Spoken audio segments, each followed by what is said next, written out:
Assalomu alaykum aziz yurtdoshlar. Bugun juda muhim mavzuni tushuntirib beraman. Kommunal to'lov bekor qilindi. Prezident buyrug'i chiqdi. Endi svet, gaz, suvga pul to'lanmaydi degan gaplar ko'payib ketdi. Men bu masalada sizga aniq, sodda va huquqiy tomondan tushunarli izoh beraman. Chunki bu ma'lumot har bir xonadon, har bir oila, ayniqsa pensionerlar, ijarada yashayotganlar, ko'p qavatli uy egalari va qarzdorligi bor fuqarolar uchun juda muhim. Avvalo kanalga hoziroq obuna bo'ling, videoga like bosing.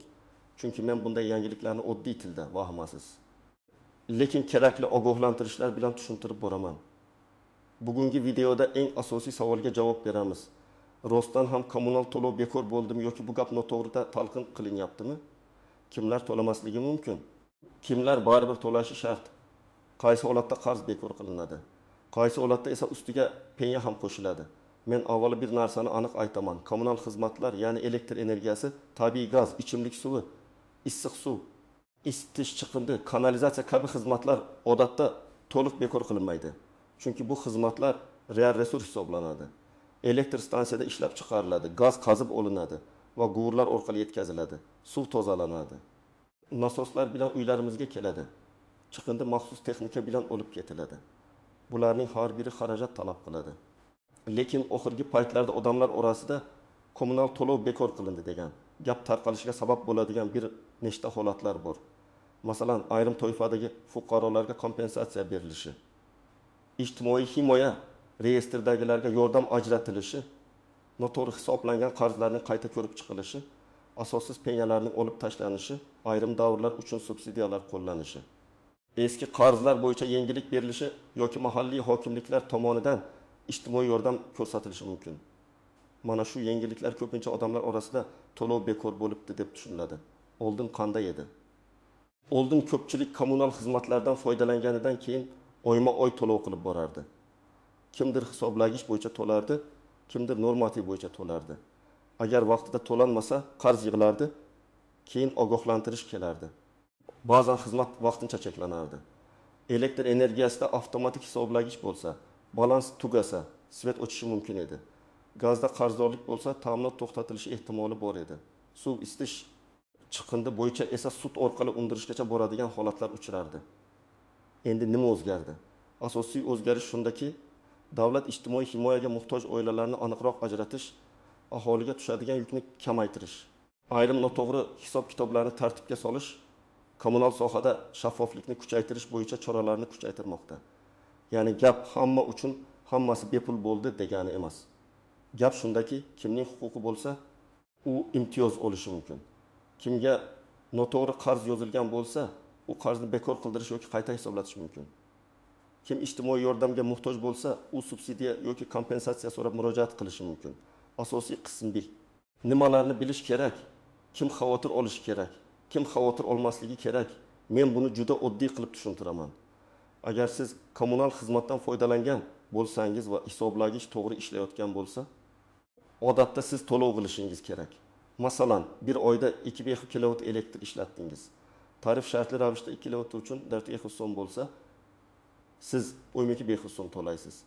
Agar siz ijtimoiy himoyadagi oila bo'lsangiz, davlat sizga alohida tartibda kompensatsiya berishi yoki ma'lum miqdorgacha yordam qilishi mumkin. Lekin bu yordam ham avtomatik tarzda har doim ham to'lov yo'q degani emas.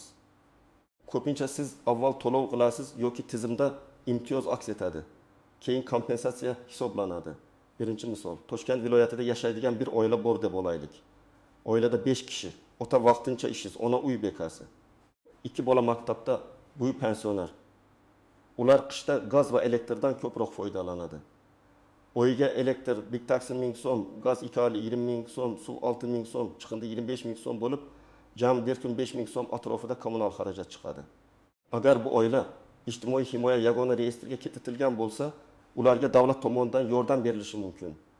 Mana shu yordamni kimdir kommunal to'lov bekor bo'libdi deb aytadi. Aslida to'lov bekor emas. Yordam mexanizmi bor. Ikkinchi misol, bir pensioner ayol yakka o'zi yashaydi. U ko'p elektr ishlatmaydi. Gaz ham kam sarflaydi. Lekin unga birdaniga 1 million 200 ming so'm qarz chiqib qolgan. U hayron, men bunda ishlatmaganman, deydi. Tekshirilsa hisoblagich ko'rsatkichi noto'g'ri kiritilgan bo'lishi, eski davrdagi qarz noto'g'ri ko'chirilgan bo'lishi yoki ba'zida texnik xatolik bo'lishi mumkin. Bunday holatda qarz haqiqatan ham bekor qilinishi yoki qayta hisoblanishi mumkin. Lekin bu prezident barcha kommunal qarzlarni bekor qildi degani emas. Bu aniq xato bo'lsa, fuqaroning huquqi tiklanadi degani. Uchinchi misol. Ijarada yashayotgan talaba yoki yosh oila bor. Uy egasi kommunalni o'zing to'laysan degan. Ular 3 oy svet va suv to'lamagan, keyin qarz yig'ilgan. Bu holatda to'lov bekor qilindi degan gapga ishonib o'tirish xavfli. Chunki kommunal xizmat ko'rsatilgan, hisoblagich ishlagan. Qarz real. Agar vaqtida to'lanmasa, xizmat cheklanishi, pensiya qo'shilishi yoki uy egasi bilan kelishmovchilik chiqishi mumkin. Shuning uchun ijarachilar har oy hisob-kitobni skrinshot qilib, to'lov kvitansiyasini saqlab yurishi kerak. 4-misol, ko'p qavatli uyda yashaydigan odam men issiqlikdan foydalanmayman, batareyani o'chirib qo'yganman. Demak to'lamayman deb o'ylaydi. Lekin markaziy isitish tizimida umumiy quvurlar, podvaldagi issiqlik yo'qotishlari, uyning umumiy balansidagi hisob-kitoblar bo'lishi mumkin. Agar qonuniy tartibda tizimdan ajratilmagan bo'lsa, men o'zimcha o'chirib qo'ydim degan gap to'lovdan ozod qilmaydi. Bunday holatlar ko'p sud nizolariga sabab bo'ladi. Kimlar xavotir olishi kerak? Birinchi navbatda qarzdorligi borlar xavotir olishi kerak, lekin vahimaga tushmasin. Qarz rostdan ham sizniki bo'lsa, uni bo'lib to'lash bo'yicha kelishish mumkin. Agar qarz noto'g'ri bo'lsa, dalil bilan murojaat qilish kerak. Ikkinchidan, hisoblagichi buzilgan yoki plombasi shikastlangan fuqarolar ehtiyot bo'lishi kerak. Chunki hisoblagich buzilgan bo'lsa, kommunal korxona normativ yoki qayta hisob-kitob orqali katta summa chiqarishi mumkin. Uchinchidan, ijarada yashayotganlar, uyini sotgan yoki sotib olganlar, meros qilib olganlar albatta kommunal qarz holatini tekshirish kerak. Kimlar unchalik xavotir olmasligi mumkin? Agar siz har oy to'lovni qilayotgan bo'lsangiz, hisoblagich ko'rsatkichlarini nazorat qilsangiz, kvitansiyalar saqlangan bo'lsa, shaxsiy kabinetingizda qarz yo'q bo'lsa, ortiqcha xavotirga hojat yo'q. Lekin baribir tekshirib turish kerak, chunki tizimlarda xatolik bo'lishi. Eski qarz chiqib qolishi yoki hisoblagich ko'rsatkichi noto'g'ri tushishi mumkin. Endi eng muhim joyiga keldik. Kommunal to'lovlar bo'yicha odamlarni chalg'itadigan birinchi tuzoq internetdagi sarlavhalar. Prezident buyrug'i bilan to'lov bekor. Endi kommunal bepul, hamma qarzlar o'chirildi degan gapni ko'rsangiz darrov ishonmang. Har bir qaror yoki farmonda aniq yoziladi. Kimlarga, qaysi muddatga, qaysi xizmat turi bo'yicha, qanday tartibda, qaysi hujjat asosida. Agar sarlavhada umumiy gap bo'lsa-yu, ichida aniq raqam, hujjat raqami, manba bo'lmasa ehtiyot bo'ling. Ikkinchi nozik gap kompensatsiya bilan bekor qilish boshqa narsa. Masalan, davlat sizga 1 ming so'm yordam bersa, bu kommunal to'lov bekor bo'ldi degani emas. Bu sizning xarajatingizning bir qismini davlat qopladi degani. Agar sizning kommunal xarajatingiz 400 ming so'm bo'lsa, 1 ming so'm yordamdan keyin qolgan 2 ming so'mni baribir to'lashingiz kerak bo'lishi mumkin. Uchinchi nozik jihat limit va normativ masalasi. Ayrim hollarda imtiyoz faqat ma'lum miqdorgacha amal qilishi mumkin. Masalan, ijtimoiy norma doirasida arzonroq tarif yoki kompensatsiya bo'lsa, me'yordan ortiq ishlatilgan qism uchun oddiy yoki yuqoriroq tarif qo'llanishi mumkin. Oddiy qilib aytsam, davlat zarur ehtiyojing uchun yordam beraman deydi. Lekin istagancha ishlat, hammasini qoplayman demaydi. Shuning uchun katta uyda elektr isitgich, konditsioner, elektr plita, suv nasosi, issiq pol, ko'p maishiy texnika ishlatilsa, to'lov katta chiqishi tabiiy. 4-nozik jihat uy egasi almashganda qarz. Ko'p odamlar uy sotib olayotganda faqat kadastr, notarius, bank, soliq masalasini ko'radi, lekin kommunal qarzlarni tekshirmaydi. Keyin uyga ko'chib kirgach, gazdan 3 million, elektrdan 800 ming, suvdan 1 million qarz borligi chiqadi. Qonuniy jihatdan qarz kimning davrida paydo bo'lganiga qarab masala hal qilinadi, lekin amaliyotda yangi egaga bosh og'rig'i bo'ladi. Shuning uchun uy olsangiz, albatta oldingi egadan, barcha kommunal tashkilotlardan qarzdorlik yo'qligi haqida ma'lumotnoma yoki kamida shaxsiy hisob raqamlar bo'yicha skrinshot oling. 5-nozik jihat hisoblagich ko'rsatkichini o'z vaqtida berish. Ba'zi joylarda hisoblagich avtomatik o'qiladi. Ba'zi joylarda esa xodim keladi yoki fuqaroning o'zi ko'rsatkich kiritadi. Agar ko'rsatkich vaqtida kiritilmasa, tizim taxminiy hisoblab qo'yishi mumkin. Keyin siz men ishlatmaganman deb yurasiz. Aslida masala ko'rsatkich noto'g'ri kiritilgani yoki umuman kiritilmagani bo'lishi mumkin. Men tavsiya qilaman, har oyning oxirida elektr, gaz, suv hisoblagichlarini rasmga oling. Rasmda sana ko'rinib tursa, yanada yaxshi. Bu keyin dalil bo'ladi. 6-nozik jihat plomba va noqonuniy ulanish. Agar hisoblagich plombasi buzilgan bo'lsa yoki kimdir o'zboshimchalik bilan ulanish qilgan bo'lsa, bu juda katta muammo. Bunday holatda kommunal to'lov bekor qilindi degan gap sizni himoya qilmaydi. Aksincha katta jarima, qayta hisob-kitob, hatto huquqiy javobgarlik masalasi kelib chiqishi mumkin. Ayniqsa elektr va gazda noqonuniy ulanish juda jiddiy ko'riladi. Chunki bu nafaqat pul masala, balki xavfsizlik masalasi ham. Gazdagi noqonuniy ulanish, portlash, zaharlanish, yong'in xavfini tug'diradi. 7-nozik jihat kommunal tashkilot xodimi og'zaki aytgan gap bilan rasmiy hujjat farq qiladi. Masalan, kimdir sizga telefon qilib qarzingiz bor, hozir to'lamasangiz uzamiz deydi. Siz esa menga avval yozma ogohlantirish bering, qarz qaysi davr uchunligini ko'rsating, hisob-kitobni yuboring deyishga haqlisiz. Shu bilan birga agar qarz real bo'lsa, vaqtni cho'zish ham to'g'ri emas. Eng yaxshi yo'l rasmiy ma'lumot olish, tekshirish, keyin to'lash yoki e'tiroz bildirish. 8-nozik jihat sud va majburiy undirish. Ayrimlar kommunal qarz kichkina narsa, hech kim sudga bermaydi deb o'ylaydi. Bu noto'g'ri. Kommunal korxonalar qarzni sud tartibida undirishga haqli. Sud buyrug'i chiqsa, qarz, davlat boji, ijro xarajatlari qo'shilishi mumkin. Keyin bank kartangizga cheklov tushishi, oylikdan ushlab qolish, mol-mulkka nisbatan ijro choralari ko'rilishi ehtimoli bor. Shuning uchun 100 ming so'mlik qarzni vaqtida hal qilmagan odam keyin 300 ming yoki 500 ming so'mlik muammoga duch kelishi mumkin. Men sizga aniq qadamlarni aytaman. Birinchi qadam, kommunal xizmatlar bo'yicha hozirgi holatingizni tekshiring. Elektr, gaz, suv, issiqlik, chiqindi bo'yicha shaxsiy hisob raqamlaringizni yozib oling. Mobil ilovalar, to'lov tizimlari, kommunal tashkilotlarning rasmiy saytlari yoki abonent bo'limlari orqali qarzdorlikni ko'ring. Agar internetdan foydalanishni bilmasangiz, farzandingiz, qo'shningiz yoki mahalla mas'ullaridan yordam so'rang. Ikkinchi qadam. Hisoblagichlarni suratga oling. Elektr hisoblagich, gaz hisoblagich, suv hisoblagich ko'rsatkichlarini aniq rasmga oling. Raqamlar tiniq ko'rinsin, plomba joyi ham ko'rinsin. Bu ayniqsa qarz bo'yicha tortishuv bo'lsa, juda kerak bo'ladi. Agar hisoblagich umuman ishlamayotgan bo'lsa, darhol kommunal tashkilotga yozma murojaat qiling. Hisoblagich ishlamayapti, kelib dalolatnoma tuzib bering deb yozing. Og'zaki aytib qo'yish yetarli emas. 3-qadam. Agar sizga katta qarz chiqqan bo'lsa, darhol to'lab yuborishga ham, darhol janjal qilishga ham shoshilmang. Avval qarz tafsilotini so'rang. Qaysi davr uchun, qaysi ko'rsatkich asosida qanday tarif bilan? Oldingi to'lovlar hisobga olinganmi? Hisoblagich almashtirilgan davr bormi? Oldingi egadan qolgan qarz emasmi?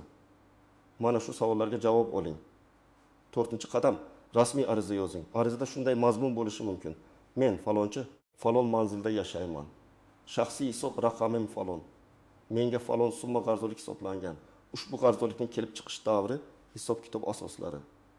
Hisoblagich ko'rsatkichlari va qo'llangan tariflar bo'yicha yozma ma'lumot berishingizni hamda zarur bo'lsa qayta hisob-kitob qilishingizni so'rayman. Arizani 2 nusxada tayyorlang. Bittasini topshirasiz. Ikkinchisiga qabul qilingan sana va muhr yoki ro'yxat raqamini oldirasiz. Agar onlayn yuborsangiz, yuborilganligi haqida tasdiqni saqlang. 5-qadam, agar ijtimoiy himoyaga muhtoj bo'lsangiz, mahallaga murojaat qiling. Ijtimoiy himoya yagona reyestriga kirish, moddiy yordam, subsidiya yoki kompensatsiya olish imkoniyati bor yo'qligini so'rang. Buning uchun odatda pasport yoki ID karta, oila a'zolari haqida ma'lumot, daromadlar haqida ma'lumot, yashash manzili, ba'zan pensiya yoki nafaqa hujjatlar kerak bo'lishi mumkin. Har bir hududda tartib biroz farq qilishi mumkin. Shuning uchun mahalla, tuman ijtimoiy himoya bo'limi yoki tegishli davlat xizmatlari markazidan aniq ma'lumot oling. 6-qadam. Agar uy sotib olayotgan bo'lsangiz, notariusga borishdan oldin kommunal qarzlarni tekshiring. Sotuvchidan elektr, gaz, suv, issiqlik, chiqindi bo'yicha qarzdorlik yo'qligini tasdiqlovchi ma'lumotlarni so'rang. Agar qarz bo'lsa, shartnomada kim to'lashi aniq yozilsin yoki oldindan to'latib oling. Keyin hal qilamiz degan gap ko'pincha muammo tug'diradi. 7-qadam. Ijarada yashasangiz, ijara kelishuvida kommunal to'lov kimning zimmasida ekanini yozib qo'ying. Har oy to'lov qilsangiz, chekni uy egasiga yuboring va o'zingizda saqlang. Agar uy egasi sizdan kommunal uchun pul olib, o'zi to'lamasa, keyin nizo chiqadi. Shuning uchun imkon bo'lsa to'lovni bevosita shaxsiy hisob raqamiga o'zingiz amalga oshiring. 8-qadam qarzni bo'lib to'lash imkonini so'rang. Agar qarz real bo'lsa, lekin bir yo'la to'lashga imkoningiz bo'lmasa, kommunal tashkilot bilan kelishuv qilishga harakat qiling. Masalan, 2 million so'm qarzni birdan to'lay olmaysiz, lekin oyga 300 ming so'mdan to'lashingiz mumkin. Bunday holatda yozma kelishuv bo'lsa, xizmatni uzib qo'yish xavfi kamayishi mumkin. Albatta, bu tashkilot tartibiga bog'liq, lekin murojaat qilish kerak. 9-qadam, shubhali xabarlarga ishonmang. Kimdir Telegramda kommunal qarzingizni o'chirib beraman. Prezident qarori bilan siz to'lamaysiz. Faqat menga pasportingizni yuboring, kartangiz raqamini bering, kompensatsiya tushirib beramiz desa, ehtiyot bo'ling. Bu firibgarlik bo'lishi mumkin. Davlat yordami rasmiy tartibda rasmiy organlar orqali beriladi. Hech qachon SMS kod, bank karta paroli, shaxsiy ma'lumotlarni begonalarga bermang. 10-qadam, agar murojaatingizga javob berishmasa, yuqori turuvchi tashkilotga yoki iste'molchi huquqlarini himoya qiluvchi organlarga murojaat qiling. Har bir murojaatni hujjat bilan qiling. Telefon orqali janjallashishdan ko'ra bir bet aniq arza ko'proq natija beradi. Dalil, rasm, chek, shartnoma, hisoblagich ko'rsatkichi mana shular sizni himoya qiladi. Yana bir muhim masala, to'lov qilganda albatta chek saqlang. Hozir ko'pchilik Click Payme, bank ilovalari yoki boshqa elektron to'lov tizimlari orqali to'laydi. Bu juda qulay, lekin chek telefoningizda saqlab qo'ying. Kerak bo'lsa PDF qilib yuklab oling. Ba'zan to'lov amalga oshgan. Lekin kommunal bazaga kech tushgan bo'lishi mumkin. Chek bo'lsa, siz o'z haqqingizni isbotlaysiz. Men ekspert sifatida yana shuni aytaman. Kommunal tizimda eng katta muammo ko'pincha odamlarning befarqligidan kelib chiqadi. 1 oy tekshirmaydi, 2 oy tekshirmaydi, hisoblagichga qaramaydi, saqlamaydi. Keyin katta qarz chiqsa hayron bo'ladi.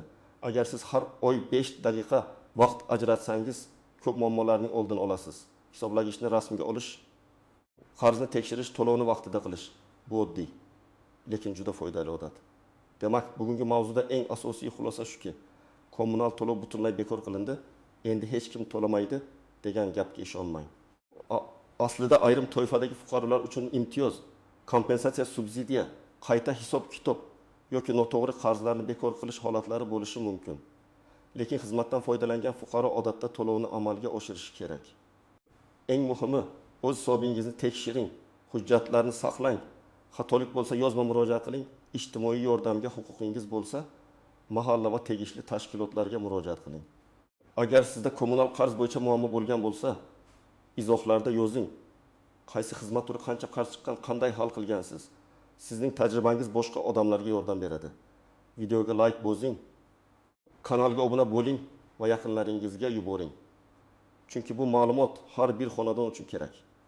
Men esa keyingi videolarda ham shunday muhim yangiliklarni sodda, aniq va amaliy tarzda tushuntirib beraman.